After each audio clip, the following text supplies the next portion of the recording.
Praise the lord. ప్రభువైన యేసుక్రీస్తు నామములో ఈ ఉదయకాలమందు మీ అందరికీ కూడా శుభములు తెలియజేస్తూ ఉన్నాను. ఈ ఉదయకాలమందు కొద్ది మాటలు మీ ముందుంచాలని ఆశిస్తున్నాను. మోషే కొండ ఎక్కి దేవుని దగ్గరికి వెళ్ళాడు. నిర్గమాకాండము 19వ అధ్యాయము 3వ వచనములో.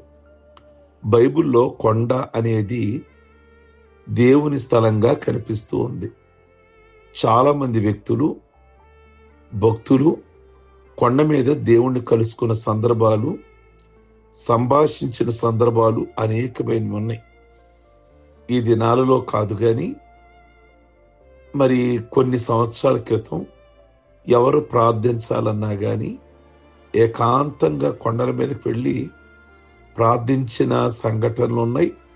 ఇప్పటికీ కూడా కొన్ని ప్రాంతాలలో ప్రార్థన చేయడానికి కొండలు ఎంచుకుంటారు, లేదా ఏకాంతమైన తోటలు ఎంచుకున్న సందర్భాలు లేకపోలేదు. ఎందుకు కొండలు ఎంచుకోవటం లేదా తోటలు ఎంచుకోవటం అని అంటే, ఏకాంతంగా ఇంకెవ్వరూ ఆ ప్లేస్ ఉండరు. ఆ ప్రార్థన కూడా ఎలా ఉంటుంది అంటే ఏకాంతంగా, ఎక్కడ ఇంకా శబ్దాలు కానీ, ఎవ్వరూ ప్రార్థనలో డిస్టర్బెన్స్ కానీ ఇంకా చేయరు. అలా అందుకని ఆ దినాలలో, బైబిల్ గ్రంథ దినాలలో ప్రార్థించారు. దానిని నేటికి కూడా చాలా మంది అవలంబిస్తూ ఉన్నారు. మీ జ్ఞాపకం ఉందా? నోవాహు అరారాతు కొండ మీద తన ఓడ ఆగిపోయింది. అక్కడ జలప్రళయం వచ్చి అక్కడ వెళ్ళి ఆగింది. అప్పుడు నోవాహుతో దేవుడే ఆ అరారాతు పర్వతం దగ్గర నోవాహుతో నిబంధన చేశారు.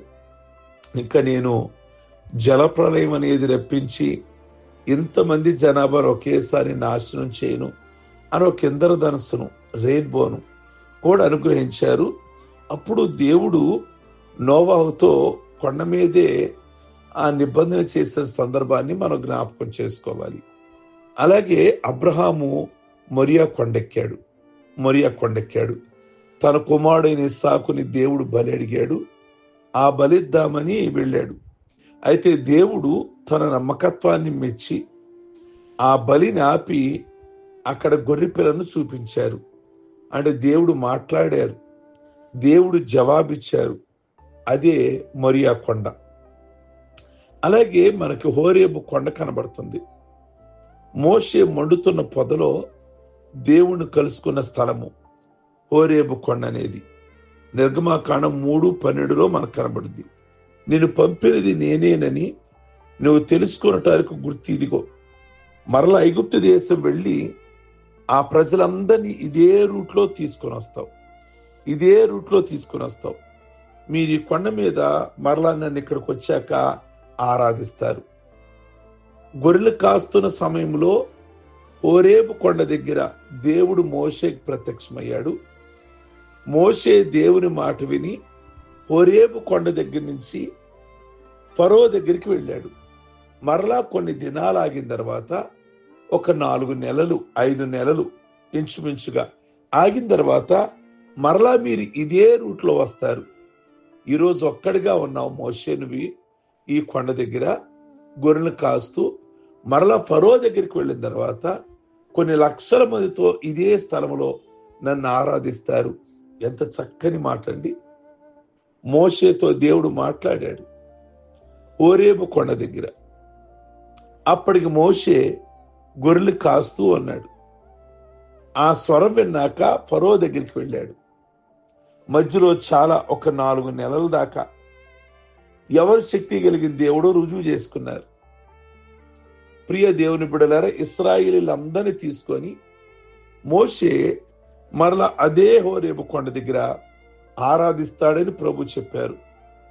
అలాగే మోషే ఐగుప్తు బానిస ఉన్న ప్రజల్ని విడిపించి ఈ కొండ దగ్గరికి తీసుకొని వచ్చాడు. ప్రభు చెప్పినట్లుగానే సీనాయి కొండ దగ్గర ప్రజలు విడిది చేయగానే కొండ మీదకి దేవుడు రమ్మని పిలవకుండానే మోషే కొండెక్కి వెళ్ళాడు. ఎందుకంటే ప్రజలు తోడుకొని వచ్చిన తరువాత మీరు ఈ కొండ మీద నన్ను ఆరాధిస్తారు అని దేవుడు అంతకు ముందే తెలియజేశాడు. కనుక దీనిని బట్టి హోరేబు కొండ లేదా సీనాయి కొండ అన్న ఒక్కటే, రెండు. హోరేబు కొండన్నా సీనాయి కొండన్నా ఒక్కటే. ప్రియ దేవుని బిడ్డలారా, కొండ మీద దేవుడు ఏలియా ప్రవక్తతో మెల్లని స్వరంతో మాట్లాడాడు హోరేబు కొండ దగ్గర. ప్రియ దేవుని బిడ్డలారా, కర్మేలు కొండ దగ్గర ఏలియా ప్రవక్త బయలు ప్రవక్తల్ని ఓడించాడు.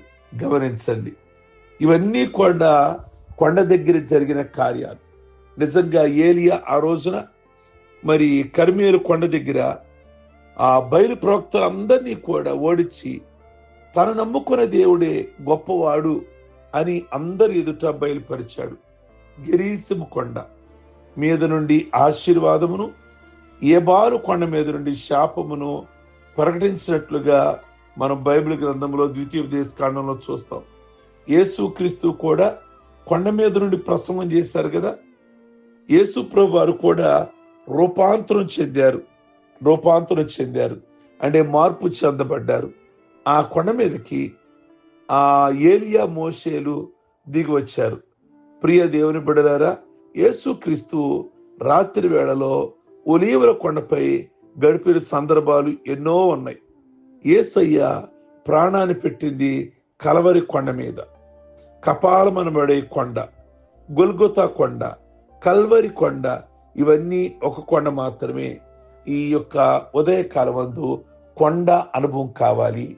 అందుకే దావీదు అంటాడు, ఎక్కలేనంత ఎత్తైన కొండ నన్ను ఎక్కించు ప్రభువా అంటాడు. కొండ అనేది ఉన్నతమైన స్థాయి. అందుకే అబ్రహాము కొండ ఎక్కాడు దేవునికి బలి అర్పించడానికి. ఏలియా కొండ ఎక్కి దేవుని సన్నిధిలో బలిపీఠం దగ్గర ప్రార్థన చేసిన సందర్భం. మోషే హోరేబు కొండ దగ్గర గొర్రెలు కాస్తూ ఉండగా ప్రభు మాట్లాడారు. ఈరోజు కొండ అనుభవంగా ఏకాంత ప్రార్థన అనగా ఇంకెవ్వరూ కూడా డిస్టర్బ్ చేయకుండా కొండల మీదకి వారు వెళ్ళి, బైబిల్లో చాలా మంది యేసుక్రీస్తు కూడా ఎన్నో రాత్రులు కొండ మీద ఆయన ప్రార్థనలో గడిపిన సందర్భాలు లేకపోలేదు. ఈ యొక్క ఉదయకాలమందు ప్రియ దేవుని బిడ్డలారా, మీరు ప్రార్థనాత్మ కలిగిన వారుగా, ఏకాంతంగా ప్రార్థించేవారుగా ఉండడానికి ప్రభు ఈ కొండలని మన ముందుకు తీసుకొచ్చారు. నోవాహు చూసిన, లేక బైబిల్ గ్రంథంలో మోషే చూసిన, అబ్రహాము చూసిన, వీళ్ళందరూ కూడా కొండల్ని ఎంచుకున్న సందర్భాలు బైబిల్లో చాలా ఉన్నాయి. అలాంటి అనుభవం కావాలని ప్రభు ఆశిస్తూ ఉన్నారు. నీలో ఏకాంత ప్రార్థన కావాలి. సంఘ ప్రార్థన చేస్తున్నావు, కుటుంబ ప్రార్థన చేస్తున్నావు, ఏకాంత ప్రార్థన కావాలి. శక్తిని పొందుకోవడానికి, రూపాంతరం చెందబడడానికి, మార్పు చెందబడడానికి అట్టి ప్రార్థన ప్రభు మీకు దయచేయునుగాక. ప్రార్థించుకుందాం. సర్వశక్తి కలిగిన తండ్రి, పరిశుద్ధ గ్రంథములో అనేక మంది భక్తులు కొండల మీద ప్రార్థించి శక్తిని పొందుకున్నారు, బలమును పొందుకున్నారు. వారి ముఖాలు వెలిగించబడ్డాయి. స్పష్టంగా మీరు వారితో మాట్లాడారు. అలాంటి అనుభవంలోనికి ప్రతి ఒక్కరిని కూడా నడిపించండి. ప్రార్థనా గదే ఈరోజు మాకు ప్రార్థన కొండ. ఆ గదిలో, ఆ కొండ మీద వారితో ఎలా మాట్లాడారో, ప్రార్థనా గదిలో ఆనాడు మాట్లాడిన ప్రభువా, ఈనాడు వీరితో మీరు మాట్లాడమని, బలపరచమని ప్రార్థన చేస్తున్నాం. మీకే వందనాలు, స్తోత్రాలు చెల్లిస్తున్నాం. అలాగే ఈ దినమందు పెళ్లి రోజులు, పుట్టినరోజులు, అలాగే రక్షణ పొందిన రోజులు ఎవరైతే జ్ఞాపకం చేసుకుంటూ ఉన్నారో వారందరినీ దీవించి ప్రభువా దీర్ఘాయుష్వంతులుగా చేసి ఆయుష్ ఆరోగ్యాలు తెరిపి, ఎవరైతే బలహీనులుగా ఉన్నారో ఈ ఉదయం మీరు విడుదల దయచేయమని ప్రార్థిస్తున్నాం. ప్రతి వారి కుటుంబంలో కూడా ప్రత్యేకమైన మేలు, దీవెన, ఆశీర్వాదాలతో నింపి ఈ దినమెల్లా కూడా జ్ఞాపకం చేసుకోమని యేసు పరిశుద్ధ నామములో అడిగి వేడుకొంచున్నాం తండ్రి. ఆమేన్. God bless you.